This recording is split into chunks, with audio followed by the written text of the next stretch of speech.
Hi everyone, welcome back to the restaurant show. We are so excited today to welcome back Mr. Robert Grether from Dashelito's Hot Sauces and Spicy Foods. Welcome back, Rob. How are you? I'm doing great. Good. Great to be here. Good. Settle down with the knife now. What are we doing today, sir? We are going to make some things with some cucumbers and some tomatoes, some cilantro. We're basically going to make just a fresh salsa or kind of gazpacho idea. We're going to mix in some hot sauces and give people some examples of what they can do with all the vegetables that are probably either ready to be picked or coming soon from their gardens. Nice. Everybody's probably got a lot of tomatoes, a lot of cucumbers. Well, I know as a person who likes to dawdle in gardens, tomatoes are easy to grow, but then you end up at this time of year having a whole lot of tomatoes in your garden and not a whole lot to do with them. So here, folks at home, is an idea of how you can utilize all your beautiful different varietals of tomatoes at home and do something fresh and exciting with them and something spicy. And cucumbers too. So we'll see what's happening here. So how have things been for the summer for Dashelito's? Everything treating you well? Things are great. Good. Keeping busy, I'm sure. I am, and I'll talk more about that in a second. Just let people know right now, all I'm doing is real simple, just dicing. I've got some Roma tomatoes. Those are kind of a go-to tomato around our house. They're kind of firm, they're kind of easy to work with, and they go good on sandwiches, things of that sort. Exactly, because some of the bigger tomatoes I notice, beefsteaks and things you cut and they kind of juice all over and they're not quite as easy to handle. Yep. You're exactly right. So you can cut them into just simple dicing. You can do it in different ways, but we're just going to kind of prepare them to be put into a bowl, mixed in with some cucumber. And like I said, I made this the other day and it kind of worked out like a gazpacho. So tell us about what a gazpacho is, just in case there's any questions for our viewers. Not everyone's had that before. Yeah, I think just in a real simple statement about gazpacho, it's a cold tomato soup. I was actually reading in a book just recently, and there was a whole bunch of different gazpacho recipes that had nothing to do with the more, kind of traditional recognized gazpacho that I'm more familiar with. So in my experience, I'm just using kind of a tomato-based gazpacho idea. And the same thing goes with the cucumbers. You can kind of have it with or without it, but I think that's part of the whole thing that makes it, gazpacho. That's pretty typical then, tomato-based cucumber and then cold. So it's a summer idea of a summer soup. But yeah, and this isn't going to be real soupy. I made it the other day. I added some Bloody Mary mix from a friend, some friends of ours at the 100 Mile Sauce Company here in Madison. Oh. Have a delicious Bloody Mary mix that I had at my house. We're getting ready to go have a day at the lake. And, sounds like fun. It was so great. those folks out there at 100 Mile, what is it called? 100 Mile Sauce Company. Sauce Company? Yep.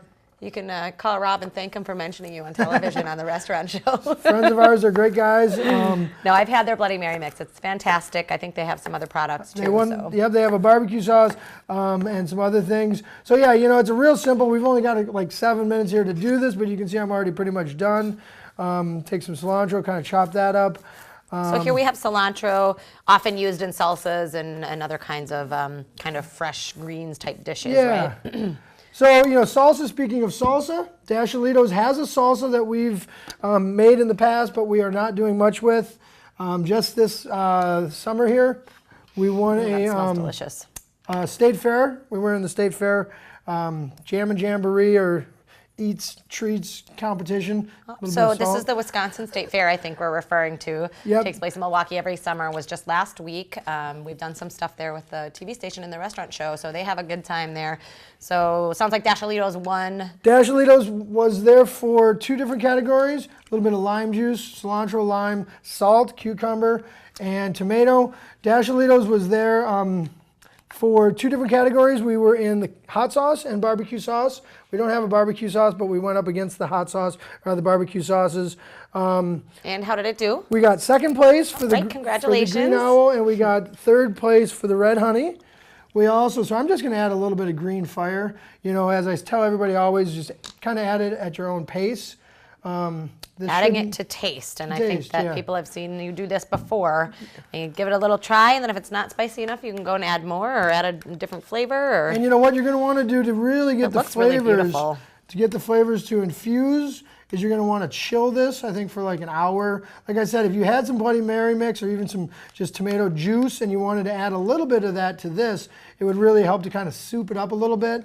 Gazpachos are oftentimes blended, so that would be, you know, like a real kind of like simple kind As of in putting it, puree kind of thing in a blender. puring it in a blender. Okay, sure. So you okay. have all So you these take flavors these melding ingredients, together. Yep. and then if you wanted to make a soup with these flavors that he's putting together here and these fresh vegetables, you could throw it in a blender or a food processor and puree it. That's correct. And literally eat it with a spoon as it is a cold soup. So here you go. Here's your ingredients for But this gazpacho. is more like a salsa. But this ended up being like a pico de gallo kind yeah. of thing, right? Yeah, you know, if you wanted to, you could take an avocado, you could cut it in half, take it and just put it in a half and then put some of that in there. You could have made the cucumbers a little smaller, the tomatoes a little smaller, would have been a little more usable for that purpose, or other things, you know, fit onto a chip a little bit easier. Sure. Well, it's so just this, beautiful to you look know, at, I have to say. So if you were going to a summer party or any kind of function coming up soon and you wanted to use your vegetables, you wanted to use the things that were in your garden and also show up with something beautiful. You've got a spoon right there if you want to try it. Yes, absolutely. I'm planning on it. It also smells wonderful.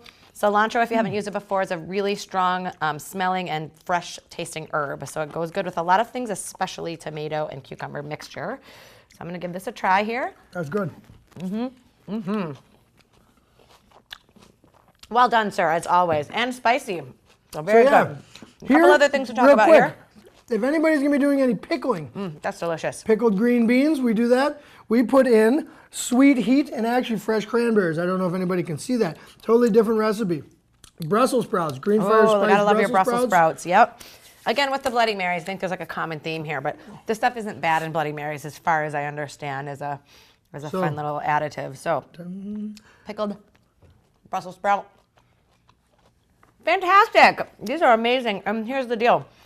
Pickling and canning is a lost art. So bring it back. Use your Dashelitos. Enjoy the spice. Summer fresh foods. And thank you all. Tune in later for more Restaurant Show.